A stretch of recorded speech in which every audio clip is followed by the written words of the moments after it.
তোমারি বাগানে ফুটেছে ফুল অকালে ছড়িয়ে তারে করোনা কবু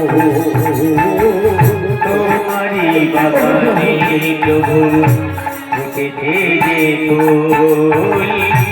অকালে ছড়িয়ে তারে করোনা কবু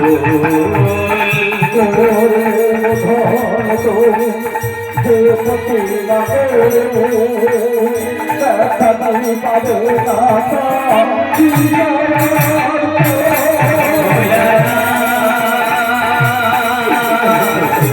হে ভোলানা করুণার সিন্ধু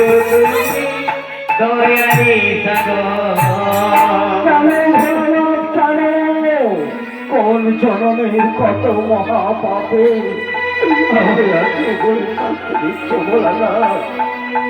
সন্তান হীরা জীবনে নাই শোক নাই শান্তি আমি যখন রাজকার্যে প্রভাতে বেরিয়ে যাই আমার বৃদ্ধ বনিতা সবাই আমার দিকে আঙুল তুলে বলছে এই যাচ্ছে পুত্রী লাগে ওর মুখ দেখা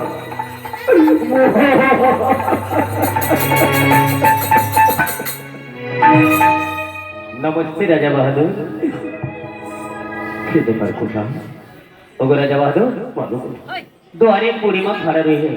ओ भिक्षा देही भिक्षा नहीं ले তোমার হাতে ভিক্ষে নেবে না তবে কার হাতে ভিক্ষে নেবে আপনার হাতে ভিক্ষা নিয়ে আমার হাতে ভিক্ষে নেবে হ্যাঁ আজ পর্যন্ত কারো সাহস হয় না আমার হাতে ভিক্ষে নেবে ঠিক আছে বাবা সেই দিনটা আমাকে অপেক্ষা করতে বলো আমি নিজে গিয়ে দু হাত ভরে ওনাকে ভিক্ষে দেবো বাবা দু হাত ভরে ওনাকে ভিক্ষে দেবো जो हुकुम महाराज তোমারি বাগানে প্রভু ফুটেছে যে ফুল অকালে ছড়িয়ে তারে করোনা কবু তোরে ভক্ত যে পতি মাগে তাতাই পাবে গাছো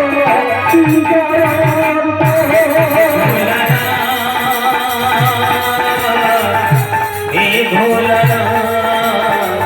করুণার সিন্ধু তুমি দয়ারে সাগর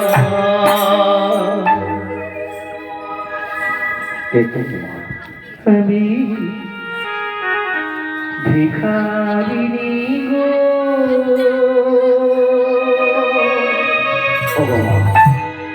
এসেছে রে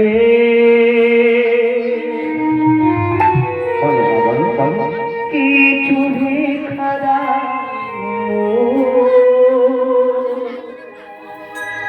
দুহাত মুড়ে আমি ভিখারিণী গো এসেছি তারে কিছু ভিখারা দুহাত ভরে ভিখারিণী গো এসেছি কিছু ভিখারা আমি ভিখারিণী গো এসেছি তারে কিছু ভিখারা দুহাত ভরে সোনালিকে বললো আপনি নাকি আমার হস্তে ভিক্ষে নেওয়ার জন্য অধীর আগ্রহে দাঁড়িয়ে আছেন আপনাকে দেখছি দাঁড়াতে পারছেন না সক্ষম করে কেটে পড়ে যাচ্ছেন মানে ওখানে বিলম্ব করো মা আমি যাবো আর আসবো আপনাকে ভিক্ষে দেবো মহারাজ যদি অভয় দেন একটি কথা জানতে পারি ভালো না কি কথা বলবে আপনি যে এসেছেন আপনার কি কেউ নেই কেন নেই মা কেন নেই আমার রাজপ্রাসাদে রাজ শাসি করে অনেক কাজের মানুষ রয়েছে না না মহারাজ আমি এমন কথা জানি তবে কি ভিক্ষের জন্য কোনো মা যদি বাইরে বেরিয়ে আছে ভিক্ষা দিয়ে মায়ের পেছনে কচি কচি পায়ে হাঁটতে হাঁটতে আছে কোনো পিতা যদি বাড়ির বাইরে থেকে এই বাড়ির মধ্যে ফিরে আসে এই বাড়ির ভিতর থেকে